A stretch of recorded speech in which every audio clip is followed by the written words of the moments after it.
Well, of course, a very, very wonderful Thursday morning. It is where we get to talk about sports and everything happening in the world of sports. I am your host, Uchenna Diana Onugbogo, and welcome to Sports Pass today. Now, of course, let us tell you what is happening in Nigeria. First of all, before we move out of the shores of Nigeria and, of course, talking about the land. Now, let us talk about Abia State Warriors who are preparing. They're already preparing for their maiden edition. I'm talking about their debut into, of course, the continental tournament, talking about the CAF Confederations Cup. Yes, it is Abia State Warriors who will be going to the CAF Confederations Cup this year, and they will be representing Nigeria. Of course, they are currently the only Nigerian team who are in the CAF Confederations Cup. Now, Abia State, Abia Warriors are already in camp and are already preparing, of course, for the CAF Confederations Cup. Now, if you remember,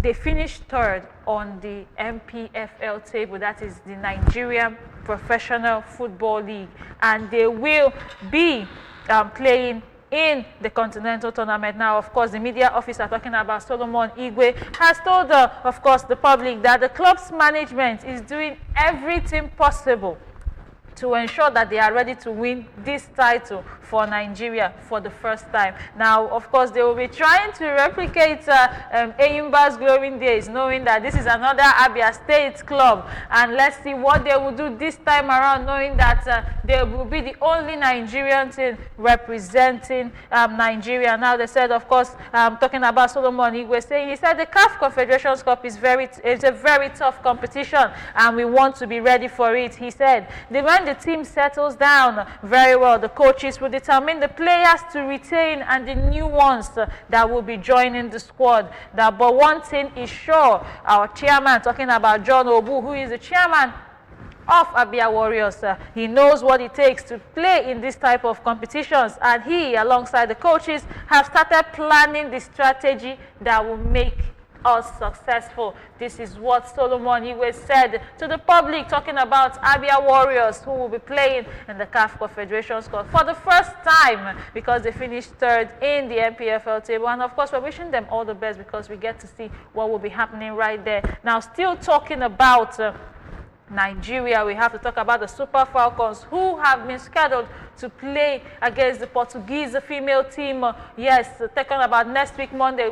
That is actually the 23rd of June. Now, of course, this is actually the first friendly before they will be facing none other than the Black Princesses of Ghana in another friendly, in preparations for nothing more or less, I would say, but the Women's African Cup of Nations 2024, which will be taking place in Morocco, starting from the 5th of July to the 26th of July. Yes, that is the WAFCON, talking about the Women's African Cup of Nations. And of course, the Super Falcons will be playing, yes, the Black Princesses of Ghana in Morocco. But first of all, they have been scheduled to arrive in Lisbon, Portugal, this week in order to face Portugal in the first international friendly before they face Ghana in Morocco. Now, they will be playing that friendly on the 23rd of June, but of course the time has not been scheduled yet. Now, they will be facing Portugal in Lisbon,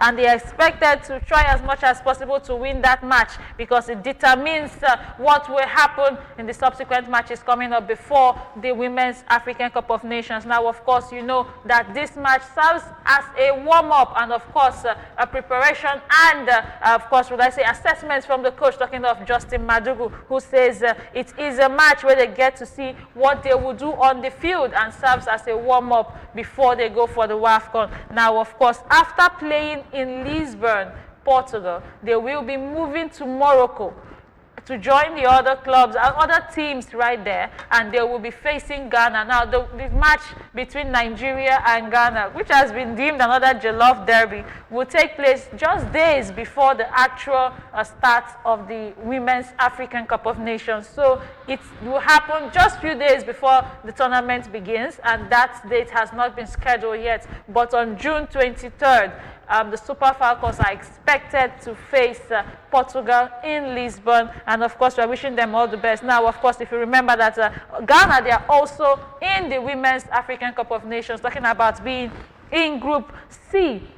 Now, Ghana, they will be facing the defending champions, South Africa, talking about the Bayana team who won it last time. Yes, and they'll also be facing Mali and Tanzania. While Nigeria, we are in Group B. We will be facing Tunisia on the opening day of the match, of the tournament, I beg your pardon. And after facing Tunisia, they will also face Botswana and they will face Algeria in the WAFCON tournament. That is the Women's African Cup of Nations, and of course we are wishing them all the best as they are actually gunning for their 10th title. Now this will be the 13th edition of the Women's African Cup of Nations, and so far Nigeria is the most decorated team. The Super Falcons have won it 9 times, and of course the last win came in 2018, and Justin Madugu is trying everything possible to get it this time around, making it the 10th win and the 10th title for the Super Falcons, and we are wishing that they go all the way and they win this, because of course a victory for the Super Falcons is a victory for all, especially Nigerians.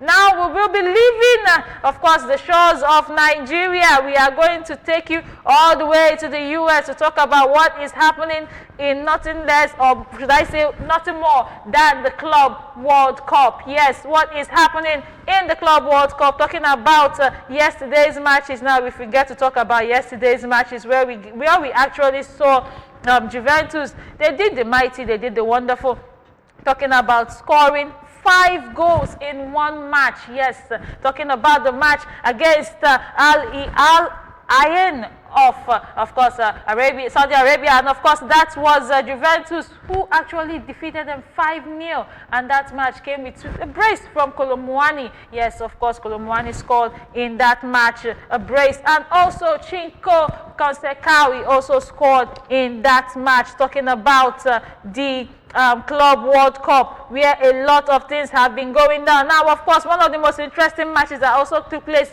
yesterday was Real Madrid taking on Al Hilal. What a match it was. Of course, talking about the domination in the first half from Al Hilal, but it was not enough to give them the win, as Real Madrid actually scored in the 33rd minute. Yes, they scored in the 33rd minute, courtesy of a goal from Garcia, but it wasn't long after, and of course they conceded a penalty, and none other than Ruben Neves. He scored for Al Hilal, and of course that is now Simeone Inzaghi's team, and he really did well with his team, knowing that they gave Real Madrid a very tough time, knowing that it ended in favor of either side, as it ended in a 1-1 draw. Yes, for both sides. Now, still talking about yesterday's game, Man City, they defeated Wydad AC. Yes, of course, they defeated Wydad AC, and of course it was Phil Foden who scored in the 2nd minute of the game. Yes, the 2nd minute of the game, Phil Foden scored, and that was the first goal for Man City. And of course, Jeremy Doku made it 2 in the 42nd minute. Yes, 42. But of course, before the end of the match, Rico Lewis of Man City was given a red card in the 88th minute, and that was not acceptable by Pep Guardiola, who was very, very dissatisfied and actually made his intentions known that he's very much dissatisfied with the referee for giving Rico Lewis a red card. Now, of course, there will still be fixtures that will be happening today. Now, Palmeiras will be facing Al-Ahly. This is now match day 2 for all group stages. Now, Palmeiras will be facing Al-Ahly today by 5 p.m. Now, despite the time difference, there are matches you still get to watch in the Nigerians are talking about this evening and very early tomorrow morning, if you can make it. Now, Inter Miami, if you are a Lionel Messi fan, of course, and a lover of good football, Lionel Messi's Inter Miami will be facing FC Porto of Portugal by 8 p.m. today. Yes, Inter Miami taking on FC Porto, and that is Group A. Now, Seattle Sounders will be facing Atletico Madrid later today by 11 p.m. Yes, Seattle Sounders will be facing Atletico Madrid, who fell to PSG 4-0 in their opening game. They will be trying to bounce back and do everything possible to get a win against Seattle Sounders by 11 p.m. today. Now, of course, talking about tomorrow's first match by 2 a.m. It will be PSG taking on Botafogo. Yes, Botafogo of Brazil. They will be facing PSG, who have already won their first match against Atletico Madrid 4-0. Now, still talking about matches we have for tomorrow, talking about Friday, it will be Benfica taking on Auckland City. Auckland City fell to Bayern Munich 10-0. 10-0. Now, of course, they said football is their side gig. It's not their main job, but nevertheless, they are representing New Zealand, and they will be facing Benfica this time around after conceding 10 goals against Bayern Munich. What a match it was. It wasn't really a match anymore. And then we still have to talk about Chelsea. Chelsea will be facing Flamengo tomorrow by 7 p.m.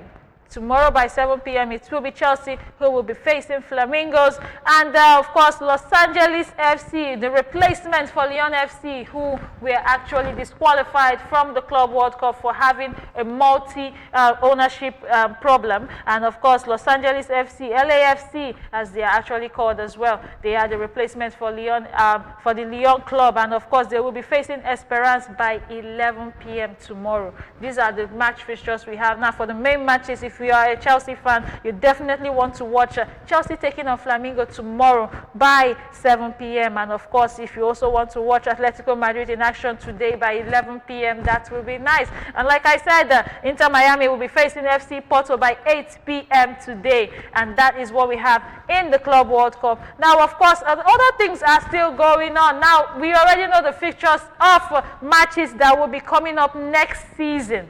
Yes, next season's matches. Now, let's give you the rundown of the English Premier League matches that will be coming up. Talking about the first day from the Friday, 15th of August, the start of the new season. Talking about the EPL, the English Premier League. If you have clubs in the EPL, if you're a supporter of any of the English club, definitely you need to know this one. Now, Liverpool will be facing Bournemouth. They are going to play the first match of the season. Of course, the champions will have to start first, and that match will be by 8 p.m. on Friday, the 15th of August. Now, on Saturday, it will be Aston Villa taking on Newcastle on the 16th of August. And, of course, Brighton will be taking on Fulham also by 3 on the 16th of August, but by 3 p.m. Nottingham Forest will face Brentford, while Sunderland, who are newly promoted, will be facing West Ham by 3 p.m. as well. And of course, Tottenham Hotspur will face Burnley. Wolverhampton Wanderers still in the English Premier League, will be facing Man City. And on Sunday, it will be Chelsea facing Crystal Palace, while Manchester United, they are facing Arsenal in their first match of the season. And on Monday, it will be Leeds United who will facing Everton. Now, if you are a Manchester United fan, you seem to have a lot on your plate talking about next season's fixtures. Now, let's give you the rundown of the first 5 fixtures for Manchester United next season. Now, this is where you get to test Amorim's, tactics and see how good it's going to be, knowing that Matheus Cunha is already a player of Manchester United. Now, of course, on the 17th of August, like I already said, it will be Manchester United facing Arsenal, but it does not end there. Now, on Saturday, the next weekend, it will be Man United playing away to Fulham, and also it will be Man United facing Burnley on Saturday. On the next weekend after that, September 13th, Manchester United will be facing Man City away from home. And of course, they will be facing Chelsea after that. And then they will face Brentford before facing Sunderland and then Liverpool. Manchester United seem to have one of the, the toughest fixtures in their first 6 to 7 fixtures of the season. It's going to be all hard. It's going to be all tough for Manchester United, knowing that they will face Arsenal, Fulham, Man City, Chelsea, Liverpool, and of course Brentford in their opening 6 games of the season. We are saying a very big, try your best to Manchester United fans, and let's see how it goes for Amorim this season. And with this, we come to the end of today's edition of Sports Flash. Thank you so much for joining us. You can join us again tomorrow for more sports news updates and, of course, news from around the world. Bye for now. See you some other time.